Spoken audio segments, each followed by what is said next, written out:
alihi wa sahbihi ajma'in. Subhanaka la ilma lana illa ma 'allamtana innaka antal alimul hakim. Rabbi shrah li sadri wa yassir li amri wahlul 'uqdatam min lisani yafqahu qawli. Amma ba'd.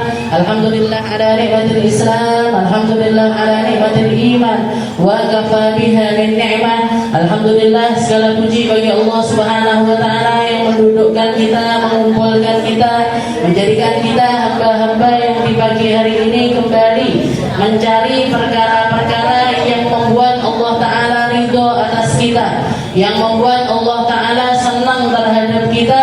Semoga apa yang kita lakukan ini sama Allah Ta'ala diikhlaskan, dituluskan, dibenahi niat-niat kita, dibenahi tujuan-tujuan kita, agar tujuan yang sebenarnya nyampe, yaitu inna salati wa nusuki wa mahyaya wa mamati lillahi rabbil alamin. Ya Allah, duduk saya, berdiri saya, tidur saya, ibadah saya, apapun yang sedang saya lakukan, tujuannya cuma satu, ya Allah, karenamu. Tujuannya hanya satu, ya Allah, untukmu. Tujuannya hanya satu, ya Allah, karenamu. Oke. Jadi semoga yang kita lakukan ini karena Allah, di jalan Allah, di dalam perlindungannya Allah, di dalam perkara-perkara yang akan membawa kemaslahatan tentang akhirat kita. Oke. Jadi semua perkara yang kita lakukan sesungguhnya dari Allah. Semua perkara yang ada pada diri kita semuanya adalah dari Allah. Dan di bulan Dzulhijjah ini kita banyak belajar tentang makna pengorbanan. Bagaimana Nabi Allah Ibrahim pada akhirnya dapat perintah dari Allah Ta'ala untuk nyembelih putra tercintanya, yaitu Nabi Allah Ismail. Ini adalah sebuah bentuk pengorbanan. Ini adalah sebuah bentuk ketakwaan yang paling tinggi kepada Allah Subhanahu wa Ta'ala, di mana apapun yang ada pada dirinya dipersembahkan juga untuk Allah. Ini yang harus kita belajar. Kita sholat, kita mengorbankan waktu kita untuk Allah. Kita puasa, kita mengorbankan kesenangan makan minum kita juga karena Allah. Oke. Jadi semua makna hidup kita ini sebenarnya pengorbanan. Entah itu besar, entah itu kecil, entah itu perkara yang harus kita mengorbaninnya dengan mujahadah yang besar, ataupun juga dengan mujahadah kecil, usaha-usaha kecil, maka kita niatkan semuanya untuk Allah Subhanahu wa Ta'ala. Kita masih berada di dalam kitab Sulamut Taufik.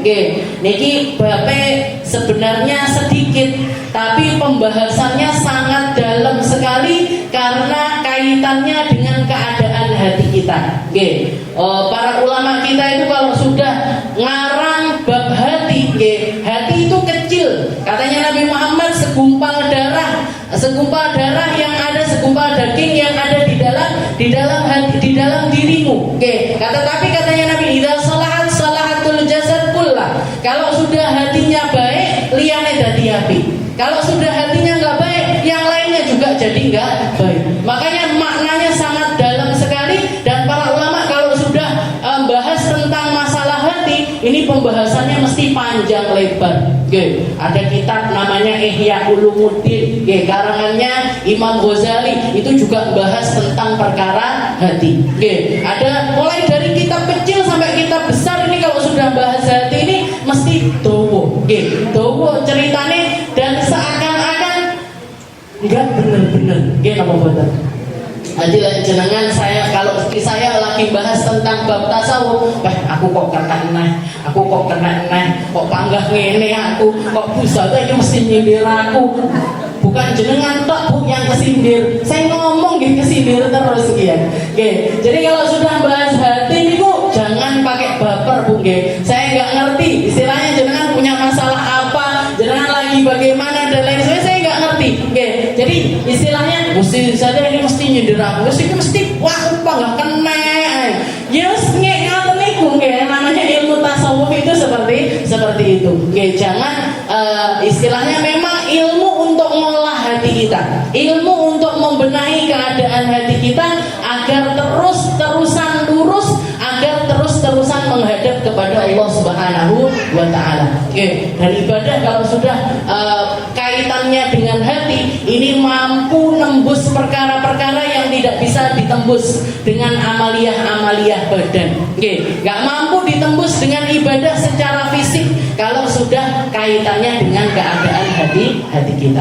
Jadi kalau minggu yang lalu kita membahas tentang qala al-mu'allif rahimahullahu taala wa nafa'ana bi wa bi ulumihi fid dharain amin wa tawakkul 'ala Allah wal muraqabah lillah war ridha 'anillah wa husnul dhann billah. Ini kaitannya semuanya jadi satu kesatuan.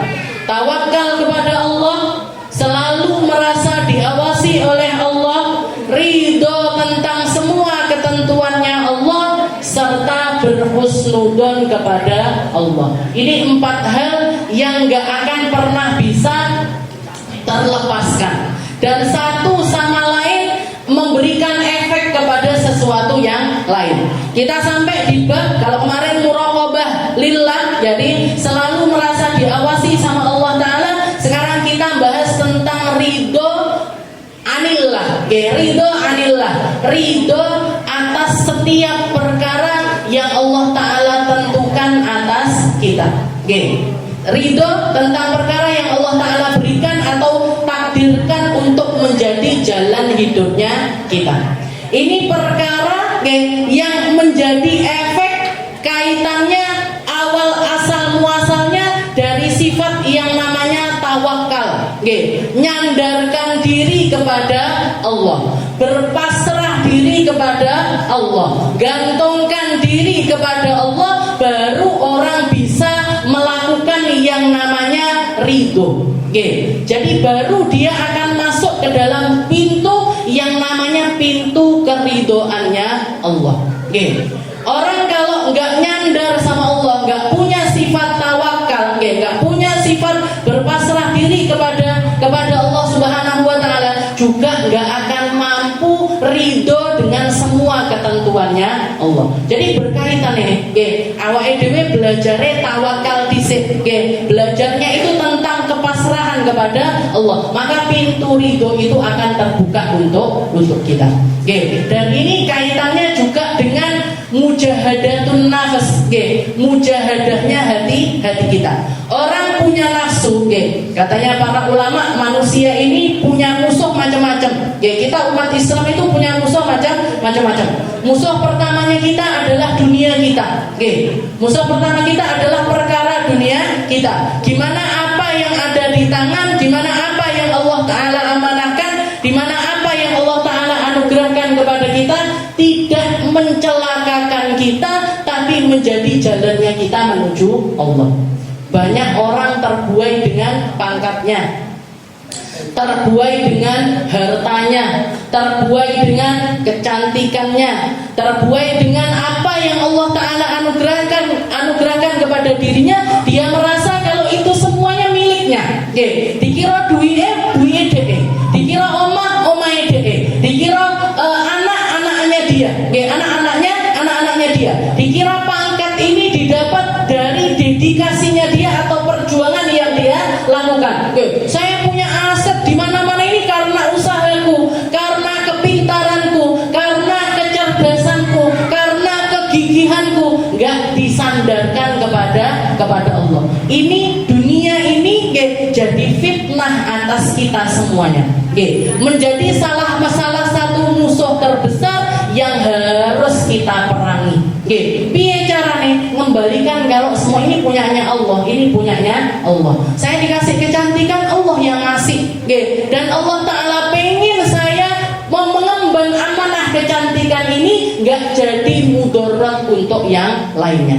Allah Ta'ala ngasih saya kekayaan. Kekayaan ini bukan untuk cuman sekedar dinikmati, dipakai untuk shopping, dipakai untuk makan ke sana, perawatan ke sini, enggak. Tapi Allah Ta'ala punya amanah besar atas harta kita bisa melakukan apa dengan harta kita.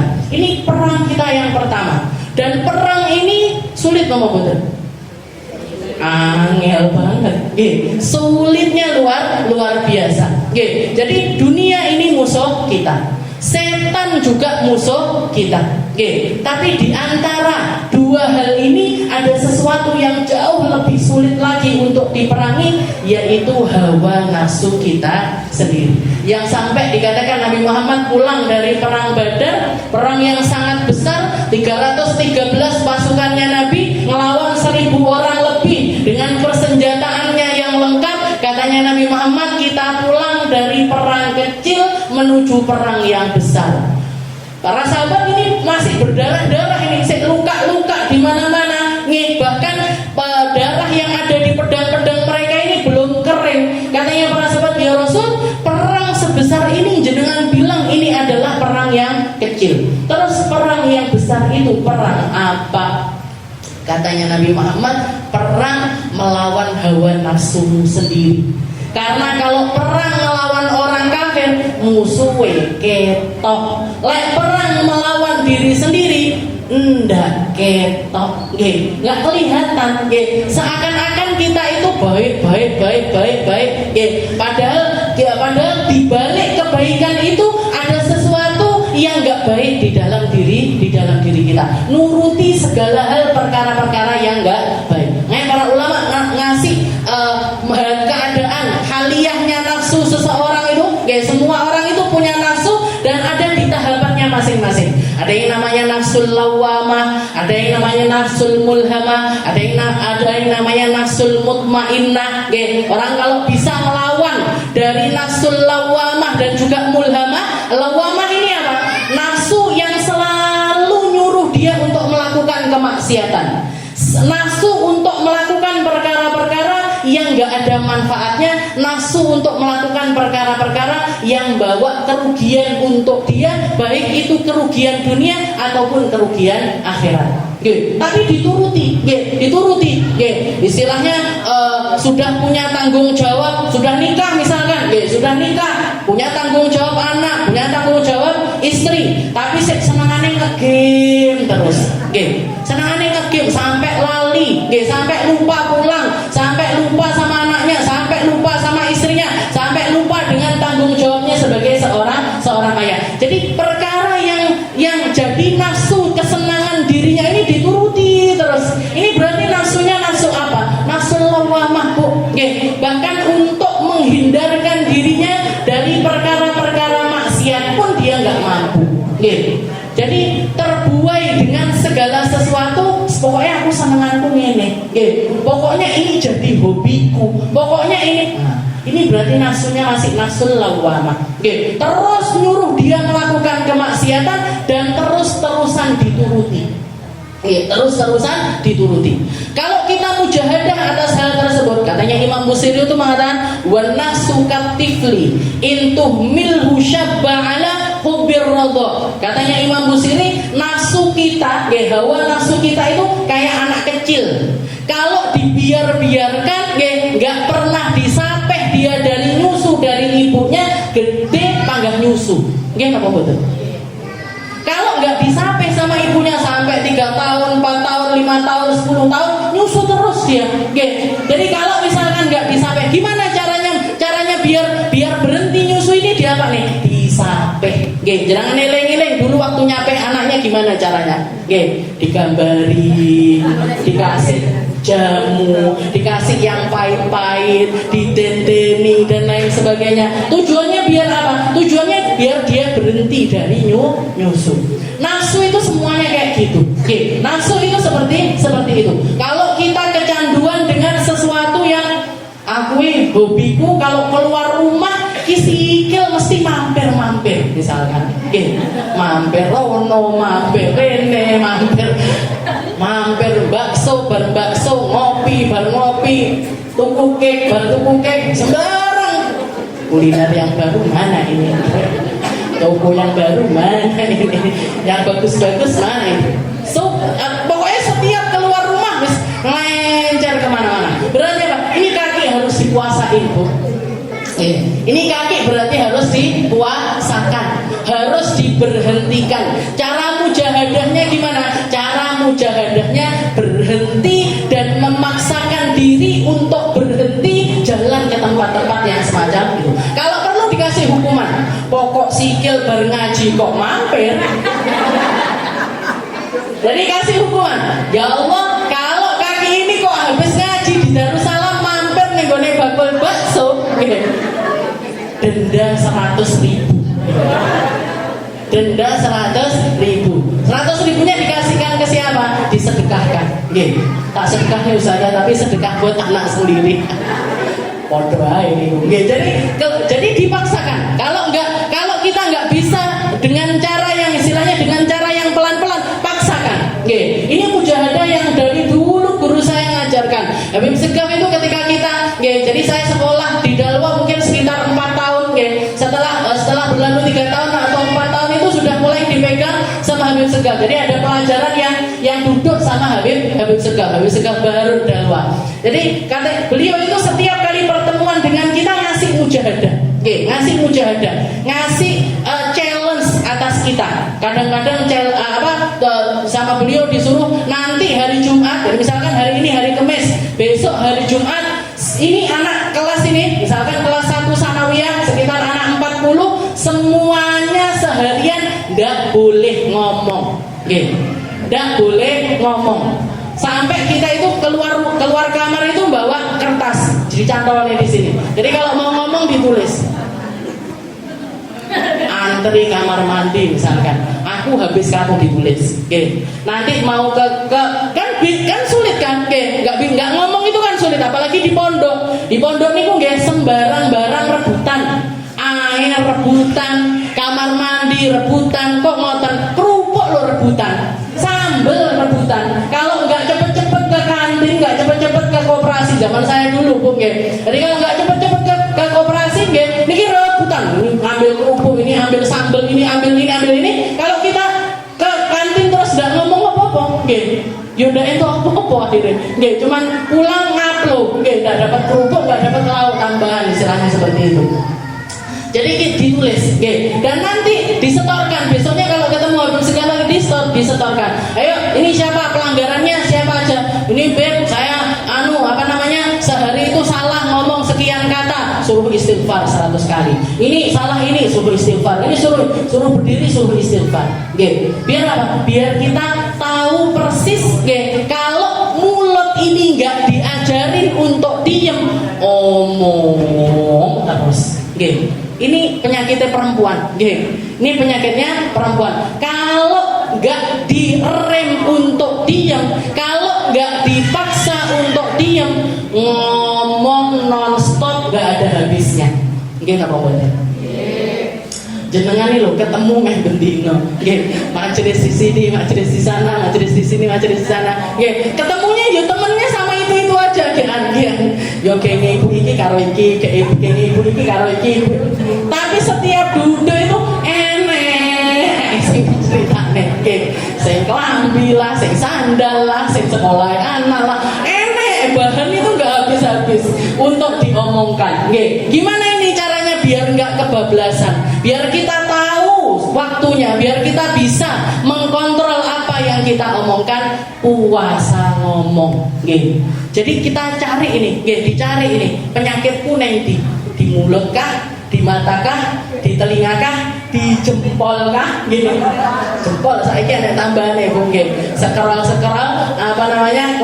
komentar yang ada di media sosial. Kaki kah, ini kita cari nih penyakit kita yang mana. Habis itu dipaksa untuk berhenti. Karena ini mujahadah yang luar biasa besar. Jadi al-lawamah, al-mulhamah. Kalau al-mulhamah ini gimana? Orang punya nafsu. Semua dari kita punya keinginan buruk, itu pasti punya. Tapi setiap kali rasa itu hadir, rasa keinginan itu hadir, dilawan. Kalau al-lawamah itu nggak ada perlawanan sama sekali. Lost goal. Pokoknya diikuti terus apa yang jadi keinginannya. Nah, kalau al-mulhamah ini masih tarik ulur. Nah, ini mungkin kebanyakan dari kita yang kedua ini. Orang. Akeh ngomongin tapi banyakan iyanya. Nah, jadi al-mulhamah. Tapi nanti kalau sudah nglakoni nyesel, taubat. Tapi sesuk dibaleni neh. Ngono neh, nyesel neh, tobat neh. Sesuk ngono neh. Ini namanya al-mulhamah ini.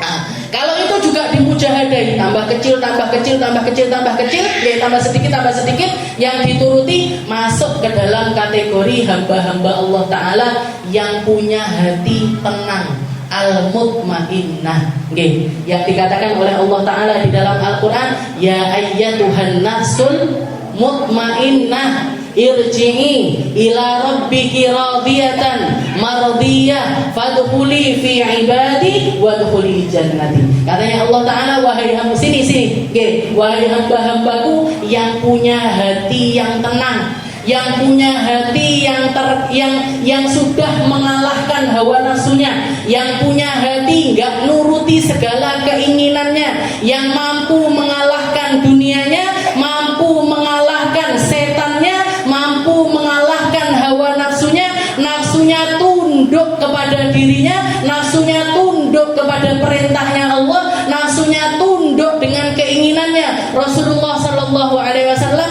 silahkan masuk di dalam golongan hambaku, fadkhuli fi ibadi wadkhuli jannati. Kalau sudah masuk di dalam golongan hamba-hambanya Allah Ta'ala, silahkan menikmati kenikmatan yang ada di dalam surga. Okay. Silahkan nikmati kenikmatan yang ada di dalam surga. Berarti gimana? Yang nafsunya masih lawamah al-mulhamah ini gimana? Yang masih meletup, yang masih penuh dengan emosi, yang masih penuh dengan arogansi, yang penuh dengan egoisme dan lain sebagainya, dipelajari, disapek, dipaksakan untuk lepas dari perkara-perkara buruk tersebut. Semoga Allah Ta'ala memasukkan kita di dalam golongan hamba-hamba yang hatinya itu tenang, dikasih ketenangan di dalam hati, ridho dengan apa yang Allah Ta'ala takdirkan atas kita, ridho dengan setiap ketentuan-ketentuan Allah. Irji'i ila rabbiki radiyatan mardiyah fadkhuli fi ibadi wadkhuli jannati. Wal muraqabah lillah wa ridho anillah. Jadi ridho sama Allah Ta'ala ini luar biasa sulit. Sesuatu yang menjadi amaliyahnya orang-orang yang mulia di sisi Allah Subhanahu wa Ta'ala.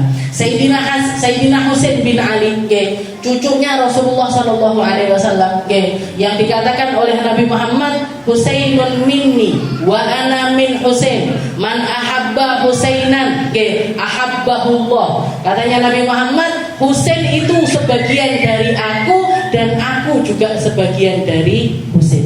Barang siapa yang cinta sama Husain, insya Allah sama Allah Ta'ala dikasih cintanya.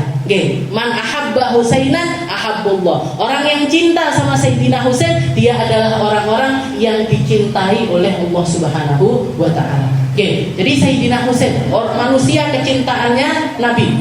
Manusia kecintaannya Nabi. Ketika seringkali Rasulullah duduk, di kanannya dipangku Sayyidina Hasan, di kirinya dipangku Sayyidina Husain, dipeluk sama Nabi Muhammad. Allahumma inni uhibbuhuma fa'ahibbahuma. Ya Allah, dua anak ini, dua putra laki-laki ini, putranya Sayyidah Fatimahuz Zahra adalah manusia-manusia kecintaan aku, maka cintailah mereka berdua. Jadi cinta sama Sayyidina Hasan, cinta sama Sayyidina Husain, dan juga keturunannya mereka, yang sampai sekarang masih dipertahankan sama Allah Ta'ala, dilanggengkan sama Allah Ta'ala sebagai bentuk mukjizatnya Allah kepada Nabi Muhammad Sallallahu Alaihi Wasallam. Katanya Nabi Muhammad, semua nasab itu terputus, illa nasabi wasihri wasababi, kecuali semua nasab yang tersambung kepadaku, semua sebab yang tersambung kepadaku, dan semua pernikahan yang tersambung juga kepada aku. Makanya yang heboh-heboh, mereka-mereka yang benci sama para habaib, fitnah para habaib, katanya nasabnya terputus, gak bisa dipertanggungjawabkan ini, itu, dan lain sebagainya. Saya gak ngerti nanti mereka ketemu sama Nabi Muhammad ini masih punya muka apa enggak, masih bisa melihat wajahnya Rasulullah Sallallahu Alaihi Wasallam apa enggak ketika mereka mengolok-olok cucu-cucunya Nabi Muhammad. Jadi cucunya Nabi itu ada untuk dipertahankan. Sampai kapan? Sampai nanti hari kiamat. Tapi dikmin dari akidahnya kita Ahlus Sunnah wal Jamaah, habaib itu jadi orang dzurriyyahnya Nabi, keturunannya Nabi itu ada terus sampai hari kiamat. Tapi mereka bukan orang-orang suci, mereka bisa bermaksiat, mereka bisa berdosa, mereka bisa melakukan kesalahan layaknya kita manusia biasa. Jadi mereka bukan orang-orang mesti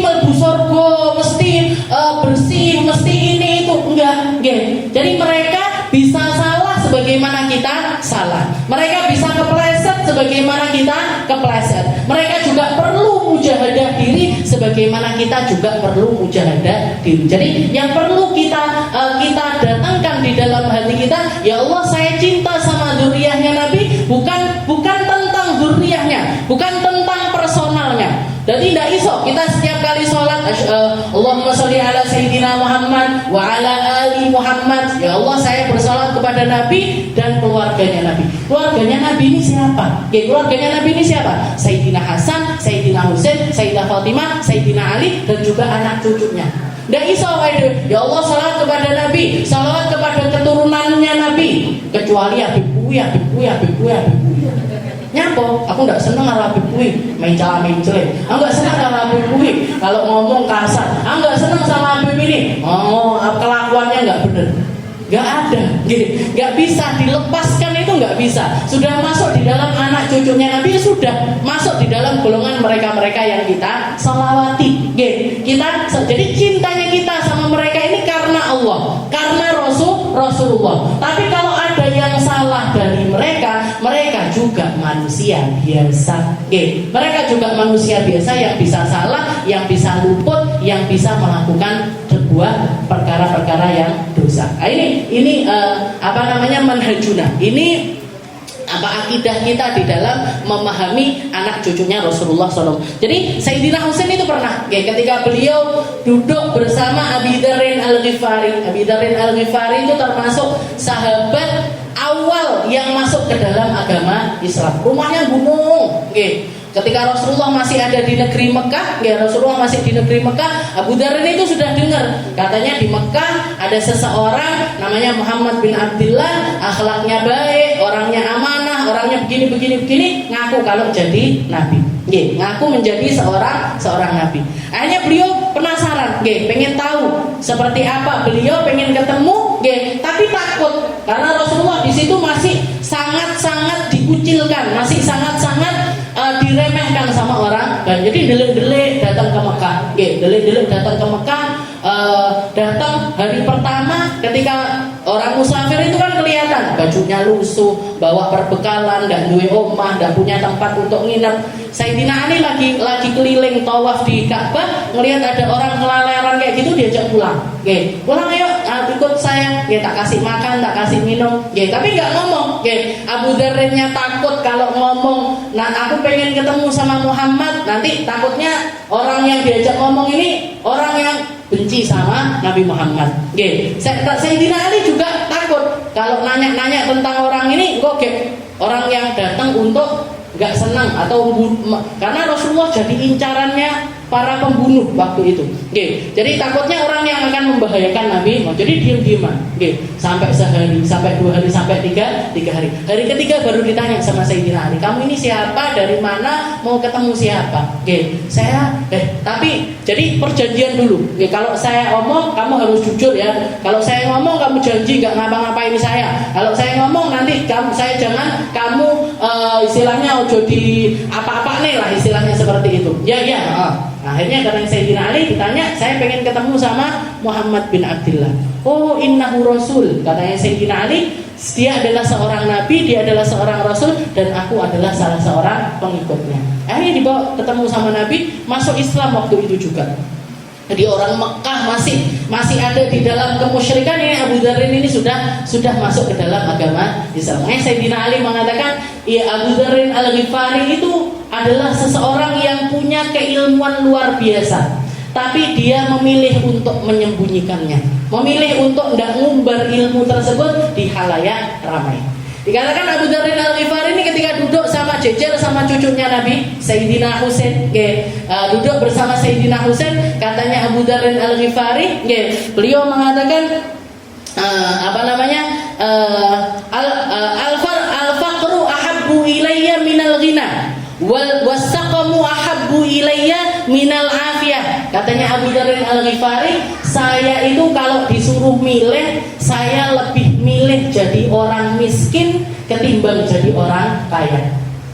Koyok jenengan napa mboten? Jadi Abu Dzarrin itu mengatakan al-faqru ahabbu ilayya minal ghina. Kemiskinan itu jauh lebih aku sukai ketimbang kekayaan. Wasaqamu ahabbu ilayya minal afiyah, dan sakit lebih aku sukai ketimbang aku sehat. Gitu. Jadi jenengan pilih sakit atau pilih sehat?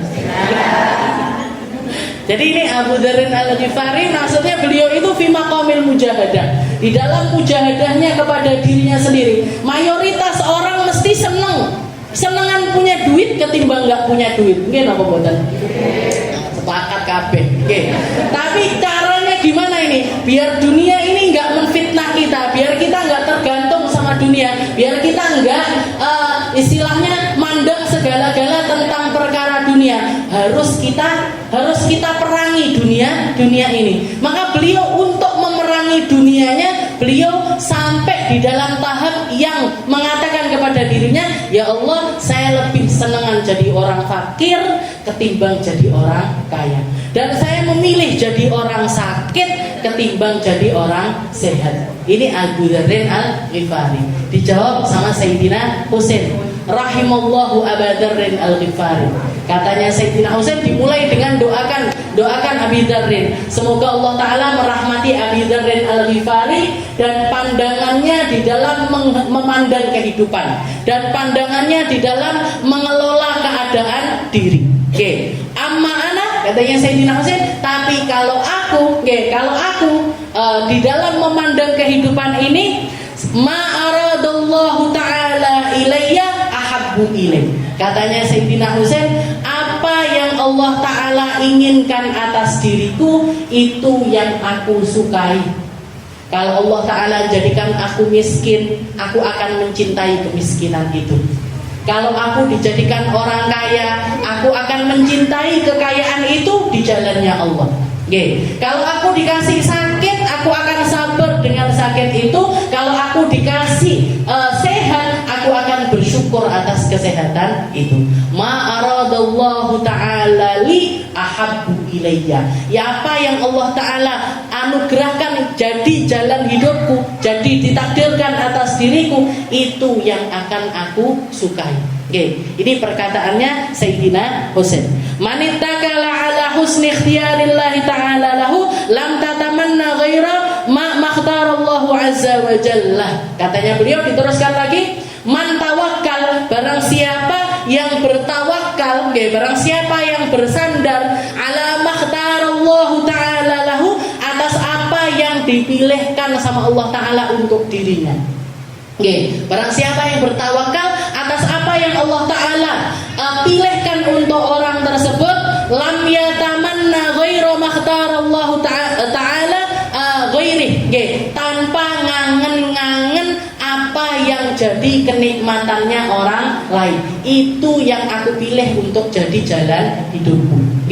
Jadi kalau Sayyidina Husain, beliau itu sekarang apa yang Allah Ta'ala takdirkan untuk saya, apa yang ada di dalam genggaman saya, apa yang Allah Ta'ala pilihkan untuk jadi masuk ke dalam kehidupan saya. Misalkan kalau saya pribadi, Allah Ta'ala ngasih saya jalan untuk dapat ilmu, ditakdirkan untuk mondok, ditakdirkan untuk punya guru-guru, ditakdirkan untuk menyebarkan ilmu tersebut, ditakdirkan untuk bagikan apa yang pernah saya dapatkan dari guru-guru saya kepada banyak orang.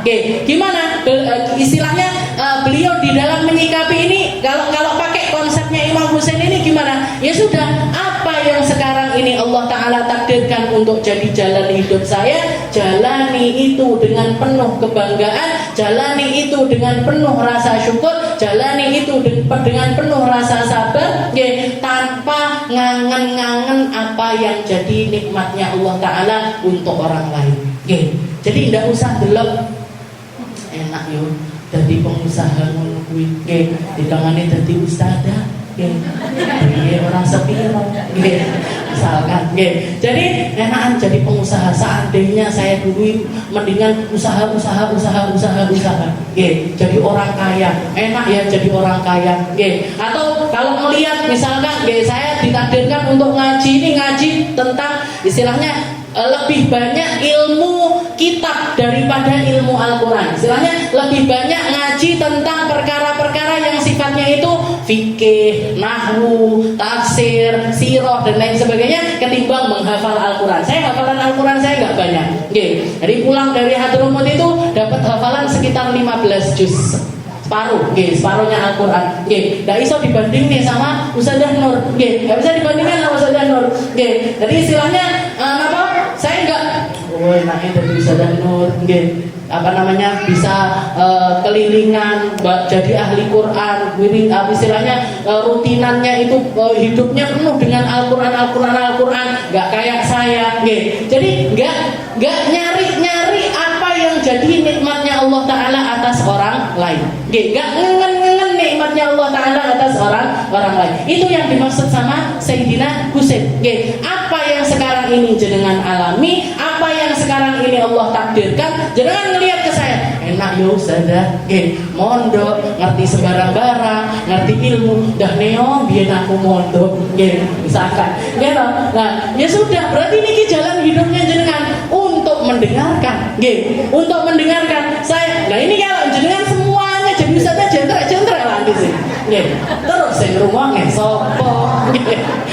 Jadi apa yang Allah Ta'ala takdirkan, apa yang Allah Ta'ala skenariokan, apa yang Allah Ta'ala tuliskan, itu nikmati, syukuri, terima, nggak usah nyari nikmatnya Allah Ta'ala yang Allah Ta'ala berikan kepada orang lain. Apalagi kalau nyangkut sesuatu yang di luar kendali kita, di luar kendali kita. Semacam apa? Kalau misalkan kekayaan itu kan bisa diusahakan, ilmu bisa diusahakan, hafalan Al-Quran bisa diusahakan. Yang nggak bisa diusahakan ini apa? Dadi anake sapa, dilahirne teko bapak endi, dilahirne teko ibu endi. Enak yo duwe bapak sugih, enak yo duwe ibu ayu. Mesti aku yo ayu koyo ibuku iki. Ya Allah, kok dikei kulit sawo-sawo mateng nggih. Marahi bapakku enggak teh putih, ibuku juga enggak teh putih.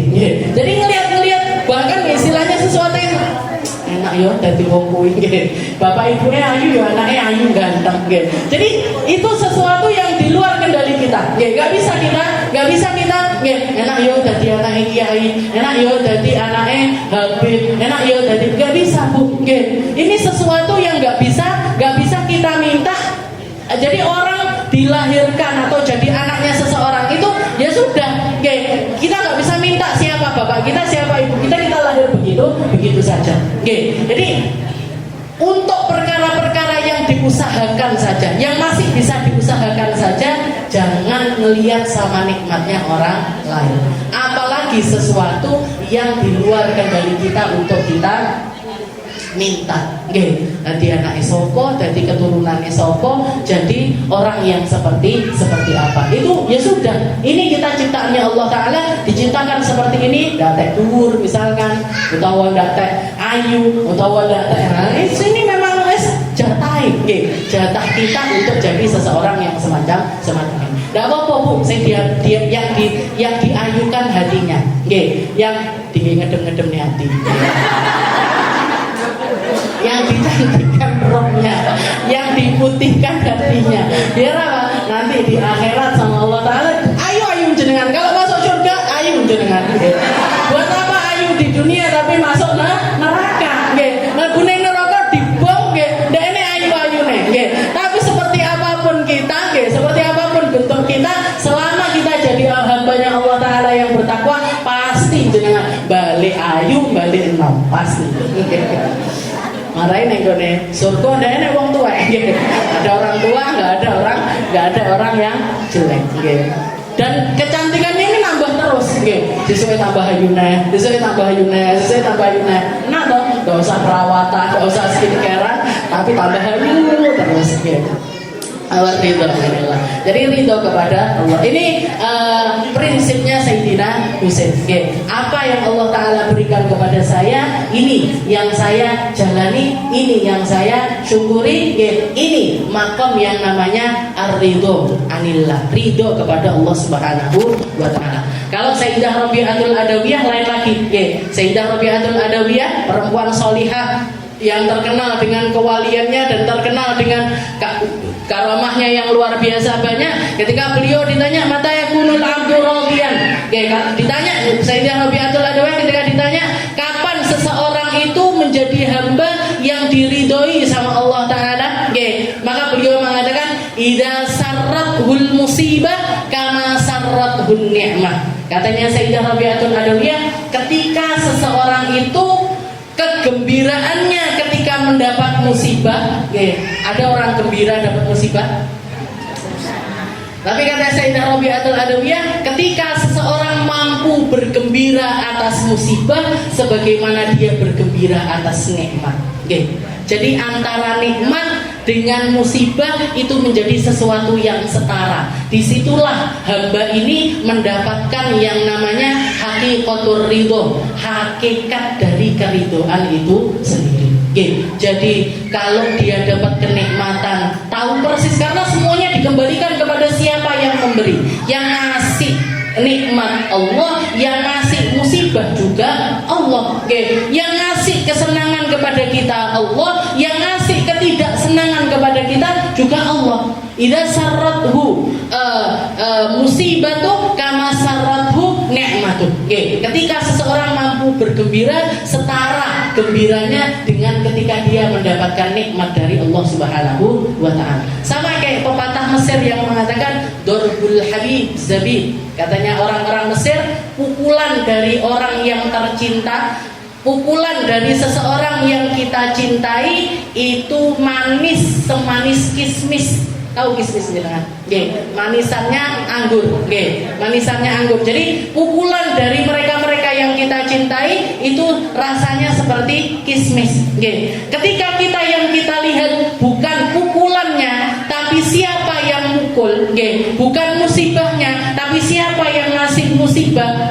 Bukan keburukannya, tapi siapa yang mendatangkan keburukan itu kepada kita, maka semuanya akan terasa manis. Semua akan terasa manis. Darbul Habib Zabib. Itu madhabnya Sayyidah Rabi'atul Adawiyah. Jadi ini madhab ini istilahnya cara pandang atau prinsip hidup ini bukan cuma untuk jadi pengetahuan saja, tapi untuk kita jadikan pegangan hidup, kita usahakan untuk mencapai rasa tersebut. Ya Allah, piye carane biar ketika kita dapat kenikmatan sama rasanya dengan kita ketika mendapatkan sebuah musibah. Ketika kita mendapatkan sebuah musibah. Imam Ash-Shibli juga pernah, ketika beliau dapat satu musibah, ketika beliau Imam Ash-Shibli ini muridnya Imam Junaid, muridnya Imam Junaid. Dikatakan ketika beliau dapat satu permasalahan atau dapat satu musibah, beliau itu mengucapkan dengan nada emosi, ngomong la haula wala quwata illa billah. Kaya awake dhewe, kalau kesandung, ya Allah, astagfirullah. Kalau anaknya nakal, kalau anaknya greget nih, kalau anaknya lagi tantrum dan lain sebagainya, astagfirullah, astagfirullah, astagfirullah. Astagfirullah ini bukan astagfirullah pengen ya Allah minta ampun, ya Allah ampun, enggak. Tapi meluapkan emosi, pakai kalimat astagfirullah, cakep. Terusannya udah enak bisa. Pertamanya astagfirullah, tapi buri-burine ini tidak enak. Jadi ini, jadi Imam Ash-Shibli itu ngomong seperti itu. Jadi ketika beliau dapat satu musibah, sesuatu yang gak enak, beliau itu dengan emosi mengucapkan la haula wala quwata illa billah. Iltafata al-Junaid. Jadi Imam Junaid nengok Imam Junaid. Setelah itu ditegur muridnya. Amada, kalau apa yang kamu ucapkan tadi itu la haula wala quwata illa billahmu itu tadi, hauqalahmu itu tadi, hada laisa bidzikri. Ini bukan zikir, ini bukan kerelaan kepada Allah, walakin diqun fi sadri, tapi satu kesumpekan yang ada di dalam dirimu yang kamu luapkan kepada Allah. Kamu lagi nyalahin Allah dengan kalimat, dengan kalimat yang istilahnya orang kalau maki dengan makian biasa, muji dengan pujian biasa. Tapi maki pakai pujian itu, maki orang pakai pujian. Pernah jangan maki orang pakai pujian? Ya terus apik ya kayak ngono, Ini omongannya kita ini. Apik terus no. Jadi muji, atau kayak dukung.